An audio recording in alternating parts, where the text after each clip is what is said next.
आज का तीसरा बड़ा इस्तीफा सामने आया है। जहांगीर खान तरीन ने इस्तेहकाम पाकिस्तान पार्टी की चेयरमैनशिप से इस्तीफा देते हुए सियासत से किनारा कशी इख्तियार कर ली है। इसके अलावा अमीर जमात इस्लामी भी अपने ओहदे से मुस्ताफी हो गए हैं। एक के बाद एक इस्तीफा आ रहा है। परवेज खटक भी पीटीआई पार्लियामेंटेरियंस की सदारत से मुस्ताफी हो गए हैं। सीनियर सहाफी तज्जियाकार हामिद मीर साहब हमारे साथ मौजूद हैं, उनसे बात करते हैं। मीर साहब, ये हो क्या रहा है? इसे किस जाविये से देखा जाए? एक के बाद एक इस्तीफा, इंतखाबी नताइज को बहरहाल कबूल किया जा रहा है।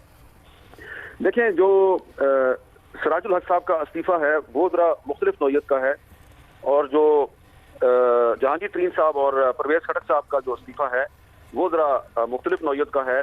सिराजुल हक साहब जो है उन्होंने इस्तीफा इस बुनियाद पर दिया है कि उन्होंने कोशिश की, काफ़ी मेहनत भी की, लेकिन जमात इस्लामी जो है वो 2024 के जो आम इंतखाबात हैं उसमें खातर ख्वाह कामयाबी हासिल नहीं कर सकी। लेकिन ये बात अहम थी कि पहली दफ़ा जो जमात इस्लामी है उसने पाकिस्तान के चारों सूबों में बहुत बड़ी तादाद में कौमी और सूबाई असम्बली की नशस्तों पे अपने उम्मीदवार खड़े किए थे।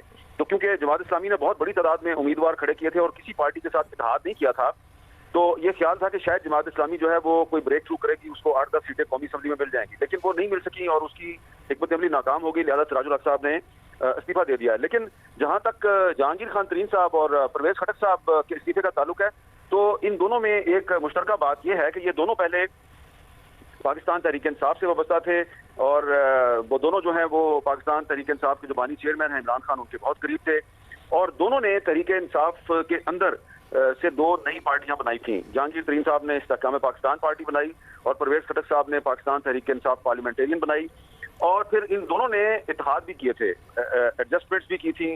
परवेज खटक साहब की पार्टी ने केपीके में एडजस्टमेंट्स की थी, और जहांगीर तरीन साहब जो है उन्होंने मुस्लिम लीग नून के साथ इत्तेहाद भी किया और सीट एडजस्टमेंट भी की।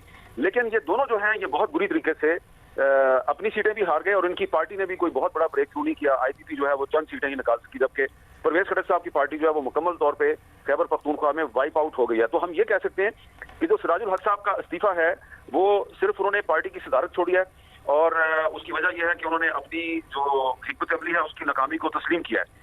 जबकि जो जहांगीर तरीन साहब और परवेज खटक साहब का जो इस्तीफा है, मेरी इतला के मुताबिक इसके पीछे कुछ और वजूहात भी हैं, और उनका ये ख्याल है कि उनके साथ उनके जो बहुत करीबी साथी हैं जो खुद कामयाब हो गए और इनको ये कामयाब नहीं हो सके, तो इनको कुछ शिकवे शिकायतें भी हैं। और दूसरी बात यह है कि दरअसल एक मैसेज इन दोनों ने ये दिया है कि हमने जो इमरान खान साहब के खिलाफ एक मुहाज कायम किया था और पार्टी बनाई थी, तो ये इसमें हमें शदीद नाकामी हुई है। तो हम ये कह सकते हैं कि कप्तान का साथ छोड़ने वाले जहांगीर तरीन और परवेज खटक जो है इनकी अपनी सियासत भी खत्म हो गई है। ठीक है मीर साहब, आप हमारे साथ ही मौजूद रहिएगा।